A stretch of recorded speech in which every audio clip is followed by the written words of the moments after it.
ভারতের সহায়তা নিয়েই শেখ হাসিনা তার ফ্যাসিজমকে এতদিন দীর্ঘায়িত করতে পেরেছিল।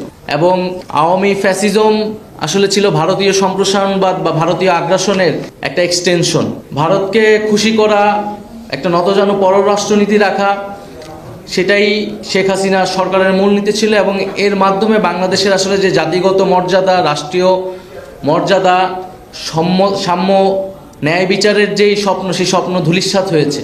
তো আমরা মনে করি যে আমরা সে একটা ভয়াবহ যুগ পার করে এসেছি, সময় পার করেছি।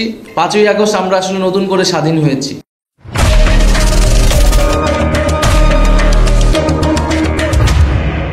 যারা এই গত 15-16 বছর নির্যাতিত হয়েছে, নিপীড়িত হয়েছে, আর যাদের ব্যাংক ব্যালেন্স অক্ষুণ্ণ ছিল, যারা আপোষ করে বিরোধী রাজনীতি করেছে, তাদের কাছে হয়তো এটা স্বাধীনতা মনে হয় না, কারণ তারা সবসময় হয়তো স্বাধীন ছিল, আগের আমলও ছিল, এখনো ছিল।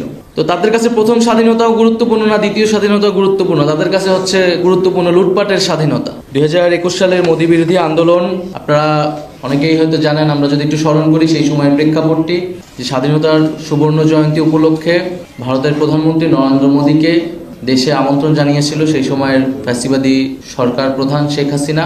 এবং সেই নরেন্দ্র মোদীর আগমনকে বাংলাদেশের সাধারণ জনগণ প্রত্যাখ্যান করেছিল। এবং তার একটা প্রেক্ষাপট আসলে সেই সময় তৈরি হয়েছিল। কারণ আমরা যদি তারও একটু আগে যাই, যে 2020 সালে সেই সময় ভারতে যে নাগরিকত্ব সংশোধনী আইন পাশ করা হয় এবং NRC-CAA যে বিল পাশ করা হয়, ভারতে নাগরিকত্ব নিয়ে নতুন সংশোধনী আনা হয়, সংখ্যালঘুদের দ্বিতীয় শ্রেণীর নাগরিকে পরিণত করার একটা আইনি ব্যবস্থা সেই সময় করা হয়েছিল। এবং সেটার বিরুদ্ধে প্রবল প্রতিবাদ কিন্তু ভারতেই তৈরি হয়েছিল। এবং সেই 2020 সালে আমরা দেখেছিলাম যে ভারতের শাহিনবাগ সহ ভারতের বিভিন্ন জায়গায়, দিল্লির বিভিন্ন জায়গায় ছাত্ররা, নারীরা আন্দোলন গড়ে তুলেছিল মোদী সরকারের এই হিন্দুত্ববাদী নীতির বিরুদ্ধে।